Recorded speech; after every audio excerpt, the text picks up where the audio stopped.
இவங்க கொஞ்சம் கொஞ்சமா அவங்கள அதிகாரம் பண்றாங்களோ? கண்டிப்பா சார். எப்ப பார்த்தாலுமே எல்லாத்துக்குமே எதனா ஒரு விஷயம் சொல்லிட்டே இருப்பா அவ. ஆ.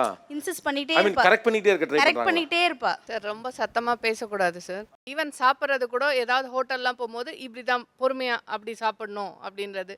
ஈவன் எல்லாத்துலேயுமே ஏன்னா இவங்க வளர்ந்துட்டாங்க அப்படிங்கிறதுனால ஒவ்வொன்றுத்துக்குமே நம்மளை அதிகாரம் பண்ணிட்டு இப்படி தான் Okay, இருக்கணும் இப்ப- இப்படி தான் இருக்கணும். நீ வந்து இந்த ட்ரெஸ் தான் போடணும், இந்த தோடு தான் போடணும், இப்படி தான் பேசணும், இப்படி தான் சாப்பிடணும்னு உங்க கணவர் உங்களை அதிகாரம் பண்ணா நீங்க என்ன பண்ணுவீங்க?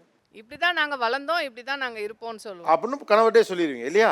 கணவர்கிட்டே அதை சொல்ற நீங்க ஏன் உங்க மகள்கிட்ட அப்படி சொல்றது அவங்க இல்லை? கிட்ட அதான் சார் சொல்ல முடியல. அவங்க தான் எங்களை டாமினேட் பண்ணி அவங்களுக்காக பயப்பட வேண்டாம். ஐயோ அவ வந்துட்டா அவகிட்ட பேசக்கூடாது. அவ பேசினாலே எனக்கு பயமா இருக்கும் சார் சில சமயம். ஏன்னா எந்த நேரத்தில் எப்படி இருப்பானே தெரியாது. இப்போ ஹஸ்பண்டோடது அம்மாவோடதெல்லாம் மூடெல்லாம் தெரிஞ்சிடும். ஈவன் ஃப்ரெண்ட்ஸோட மூடு கூட தெரிஞ்சிடும். ஆனால் மகளோட மூடு மட்டும் தெரியவே தெரியாது சார். வரும்போது இன்னைக்கு சிரிப்பா, அவள் சிரிக்கும் போது நானும் சிரிக்கணும். அவள் மூட அவுட்டான்னா எனக்கு மூட நான் ஒரு மாதிரி இருக்கல அமைதியாக போய் படுக்கிறீங்களா அப்படின்வா. உங்களுக்கு ஏற்ற மாதிரி உங்க அம்மாவை ஆட்டி வைக்கிறீங்க? சார் நான் அப்படிலாம் இல்லை சார், என்னை பார்த்தா அப்படியே தெரியுது. அப்படிதான் தெரியுது, அதனால தான் கேட்குறேன்.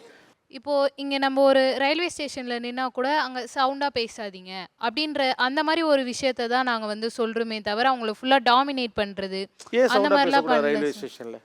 சார் அது ஒரு பப்ளிக் பிளேஸ். ஒரு பப்ளிக் பிளேஸ்ல ஏன் சத்தமா பேசக்கூடாது? புரியல. சார் அதை விட என்னன்னா அம்மா சொன்னாங்க நான் பேச விட மாட்டேன். எந்த இடத்துலன்னா ஸ்பீக்கர் ஃபோன் வரும், ஸ்பீக்கர் போட்டு பேசுவாங்க. இந்த சைட்ல இருந்தும் கேட்கும், அந்த சைட்ல இருந்தும் கேட்கும். எதுக்கு நீங்க என்ன speaker இருக்கு? பேசுறீங்கன்னு எதுக்கு மற்றவங்களுக்கு தெரியணும்? என் ஃபோனில் நான் பேசுறதுக்கு என்ன உனக்கு அதானே பிரச்சனை? கேட்குறேன். எனக்கு இரிட்டேட் ஆகுது. இன்னைக்கு வேனில் கூட என்னை பேசவில்லை சார்.